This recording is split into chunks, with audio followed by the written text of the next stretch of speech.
ये कहानी है एना सैंटोस की, जो अभी अपने बहन और उसके फियोंसे के घर में रह रही थी। एना को न्यूयॉर्क आए बहुत टाइम हो गया है, पर उसे अभी तक एक भी नौकरी नहीं मिली। उसकी बहन और उसकी बहन के फियोंसे दोनों को एना के उनके घर में रहने से प्रॉब्लम है, क्योंकि उसके होते हुए वो कुछ नहीं कर पाते।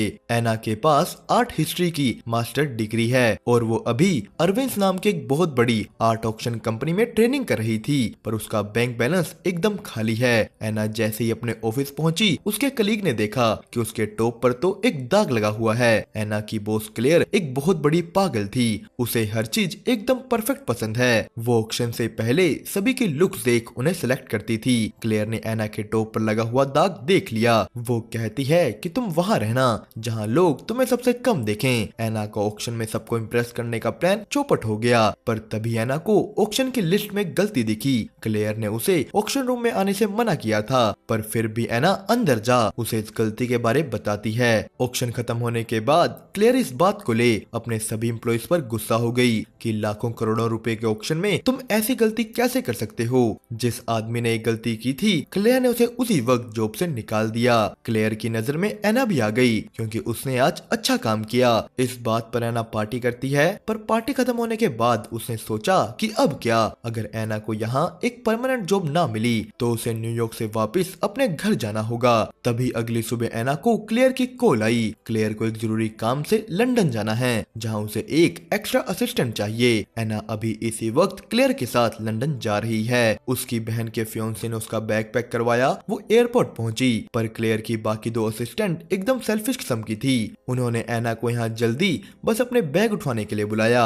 एना उनके साथ इस फ्लाइट में नहीं, बल्कि 4 घंटे बाद एक घटिया सी फ्लाइट में लंदन जा रही है। उन दोनों असिस्टेंट की एक घटिया हरकतें एयरपोर्ट पर काम कर रही एक औरत देख रही थी। उसने एना पर तरस खा उसे इकोनॉमी क्लास से फर्स्ट क्लास में अपग्रेड कर दिया। अब वो फ्लाइट से पहले फर्स्ट क्लास लाउंज में रेस्ट करेगी, पर ऐसा करते हुए उसे एक फोन आया, जिसके चक्कर में एना ने एक आदमी के ऊपर अपनी ड्रिंक गिरा दी। यही आदमी विल फ्लाइट में उसके साथ बैठ गया। विल भी लंदन जा रहा है। वो न्यूयॉर्क एक जॉब इंटरव्यू के लिए आया था। एना और विल ने आपस में बातें की। गलती से विल को लगा कि एना अपनी कंपनी में एक डायरेक्टर है, और एना भी इस बात पर कुछ नहीं बोलती। वो भी कह देती है कि हाँ, मैं अपनी कंपनी की यंगेस्ट डायरेक्टर हूँ। फ्लाइट के दौरान एना और विल की बॉन्डिंग बहुत अच्छी हो जाती है। अगले दिन वो लंदन में लैंड कर गए। यहाँ एना की मुलाकात विल की मॉम कैथरीन से हुई। एना को जहाँ जाना था वो उनके घर के पास ही है, तो विल की मॉम ने कहा कि हम तुम्हें वहाँ छोड़ देंगे। कैथरीन अपने टाइम की एक एक्ट्रेस थी जो लंदन में बहुत फेमस है, और उन्हें एना भी बहुत पसंद आई। एना का स्टॉप आने पर विल उसे एक डेट के लिए पूछने लगा, पर उससे पहले ही विल की मॉम ने एना का नंबर ले लिया। यहाँ होटल में क्लेयर एना को कहती है कि मुझे एक जरूरी काम से रोम जाना पड़ रहा है, तुम मेरे आने तक अपने सारे काम कर लेना। पर तभी एना को पता लगा कि वो तो अपना लैपटॉप विल की गाड़ी में ही भूल आई है। वो भागकर अपनी कंपनी के ऑफिस में गई, जहां एक मीटिंग होने वाली थी। क्लेयर की टीम को यहाँ ब्रोविल कलेक्शन की पेंटिंग्स को ऑक्शन करवाने के लिए बुलाया गया है। ये पेंटिंग्स एक बहुत बड़े आर्टिस्ट की थी, जिसके मरने के बाद अब उसकी बीवी इन्हें बेचना चाहती है। इस काम के लिए क्लेयर के साथ साथ एक और आदमी जेराल्ड को भी चुना गया था, जो पेरिस ऑफिस का डायरेक्टर है। पर यह आदमी बहुत बड़ा कमीना था। वो एना को अपने साइड करने की कोशिश करता है। क्लेयर के असिस्टेंट ने एना को बताया कि ये आदमी हमारा सबसे बड़ा दुश्मन है। उन्होंने एना को यह भी बताया कि क्लेयर थोड़े दिनों में इस कंपनी के चेयरमैन बन जाएगी, और हम दोनों उसके साथ रहेंगी, तो तुम क्लेयर से थोड़ा दूर ही रहो। उन्होंने एना को परेशान करने के लिए उसे एक बहुत ही बेकार सा ऑफिस दिया। एना को तभी विल की मॉम का मैसेज आया कि तुम्हारा लैपटॉप हमारे ही पास है, तुम एक काम करो, हमारे घर आकर उसे ले जाओ।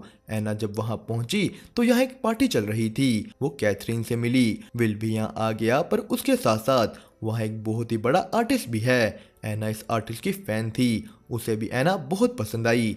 पार्टी एंजॉय करते हुए एना को क्लेयर की असिस्टेंट की कॉल आई। वो उसे कहती है कि मैं क्लेयर के लिए कुछ टिकट्स अरेंज करने में बिजी हूँ, तुम एक काम करो, मेरा भी सारा काम कर दो। एना को जॉब पाने के लिए उनकी बातें माननी होंगी। वो वापस पार्टी में गई। उसने उस फेमस आर्टिस्ट को उन टिकट्स के बारे बताया जो क्लेयर को चाहिए। तो वो और कैथरीन विल को कह देते हैं कि तुम एना के लिए वो टिकट्स अरेंज करो। एना ने उनके घर में कई फेमस पेंटिंग्स देखी जो कैथरीन के तीसरे हस्बैंड ने बनाई थी। कैथरीन को ये पेंटिंग्स बहुत अजीब लगती हैं, पर एना ने उसे इन सभी का मतलब समझाया कि ये सब तो प्यार को दर्शाती हैं। एना के सामने आया कि कैथरीन ही वो औरत है जो अपने हस्बैंड की पेंटिंग्स को बेच रही थी, जिसे एना की कंपनी मैनेज कर रही है। कैथरीन एना को कहती है कि मैं चाहती हूँ तुम इस ऑक्शन को संभालो, ना कि क्लेयर, क्योंकि उन सबको तो यही लगता था कि एना भी एक डायरेक्टर है। एना ने कहा कि नहीं, आप ये नहीं कर सकते। अगर मेरी कंपनी में पता लगा कि मैं यहाँ खड़कर आप लोगों से बात कर रही हूँ तो मैं मुसीबत में पड़ जाऊंगी। क्लेयर एक काफी अच्छी टैलेंटेड डायरेक्टर है, वो आपके ऑक्शन को संभाल लेगी। वो सभी मान गए कि ठीक है। एना अगली सुबह अपने काम पर पहुंच गई।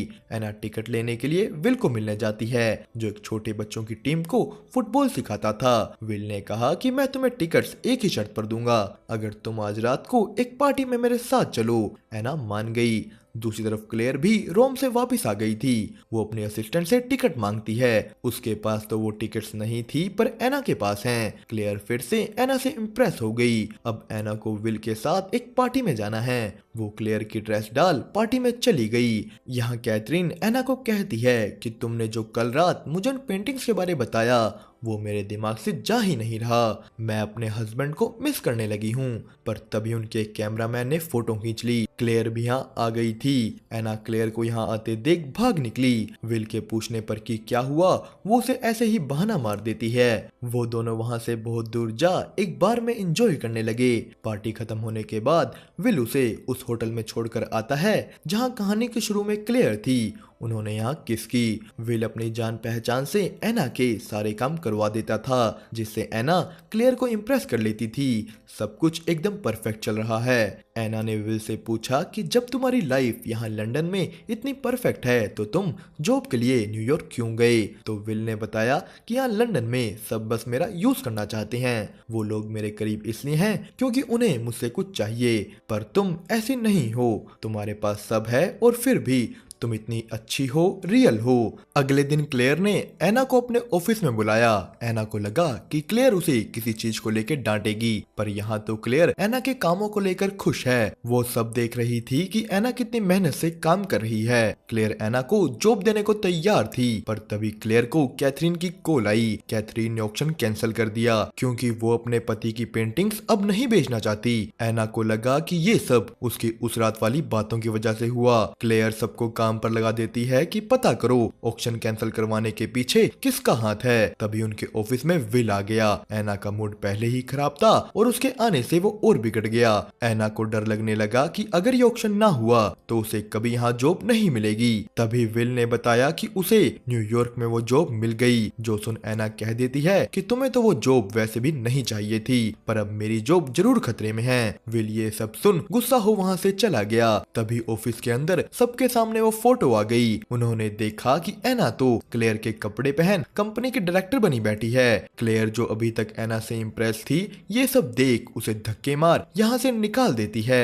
एना ने ये सब बताने के लिए अपनी बहन को कॉल की, पर यहाँ उसे पता लगा कि वो लोग तो एक कुत्ता ले आए। जहाँ पहले एना रहती थी अब वहाँ उनका कुत्ता रहेगा। एना बहुत ही ज्यादा दुखी हो जाती है। वो अपना सच बताने कैथरीन के पास गई। एना यहाँ उन्हें सब सच बताती है कि वो एक डायरेक्टर तो क्या कुछ भी नहीं है। एना कहती है कि उसने झूठ बोला, वो अब तक बस झूठ ही बोलती आ रही है। पर कैथरीन उल्टा यहाँ उससे और ज्यादा इम्प्रेस हो गई। उसने कहा कि एक्टिंग करना मेरा काम था, पर तुमने तो मेरे से भी बड़ी एक्टिंग की है। वो कहती है कि इसमें तुम्हारी कोई गलती नहीं, बल्कि यहाँ तो मैं तुम्हारा यूज कर रही थी। मैंने जानबूझकर ये डील कैंसिल की ताकि डील को हाथों से जाते देख तुम्हारी कंपनी मुझे और बड़ी ऑफर दे।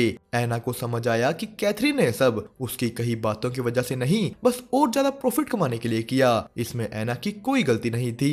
वो सभी अरविंद के ऑफिस में जाते हैं। कैथरीन ने उनके सामने एक शर्त रखी कि मैं ये ऑक्शन तभी होने दूंगी अगर एना इसे मैनेज करेगी। अरविंद का चेयरमैन राजी हो गया। एना ने वापस आते ही जेरार्ड को टीम से निकाल दिया। जेरार्ड कहता है कि बुरा तो तुम्हारे साथ क्लेयर ने किया, तुम उसे निकालो। पर एना ने कहा कि नहीं, मुझे क्लेयर की जरूरत है। उसने इस कंपनी के लिए जो किया वो कोई नहीं कर सकता।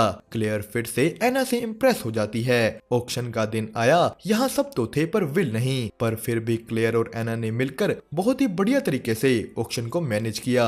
ये ऑक्शन अरविंद के इतिहास का सबसे बड़ा ऑक्शन बना। इसी के साथ क्लेयर इस कंपनी की चेयर वुमेन बन जाती है। एना को कैथरीन से पता लगा कि आज विल की टीम का फुटबॉल मैच था तो वो वहाँ बिजी है। विल अपने छोटे बच्चों की टीम को कोच कर रहा था। एना यहाँ आती है। उसकी फ्लाइट बस कुछ ही घंटों में निकलने वाली थी तो जाने से पहले एना ने विल से माफी मांगी। उसने उसे सब समझाया कि मेरी और तुम्हारी कंडीशन बहुत अलग है। मुझे उस टाइम उस जॉब की बहुत जरूरत थी। मेरा पूरा करियर उस पर डिपेंड करता था, इसलिए उस टाइम मैं बहुत कंफ्यूज थी। विल कहता है कि ठीक है, पर मुझे झूठ से सख्त नफरत है। मुझे सच्ची एना से ही प्यार करना था। काश मैं तुम्हें तुम जैसी हो वैसे ही मिला होता, इन सब झूठ के साथ नहीं। एना वापस न्यूयॉर्क आ जाती है। 6 महीने बाद उसने अपनी एक खुद की आर्ट गैलरी खोल ली। सब लोग यहाँ तक कि क्लेयर भी यहाँ आई हुई है, पर एना को इंतजार था विल का। सबके जाने के बाद वो भी आ जाता है। उसने न्यूयॉर्क वाली वो जॉब एक्सेप्ट कर ली थी। वो दोनों एक हो गए। दोस्तों, इसी के साथ हमारी मूवी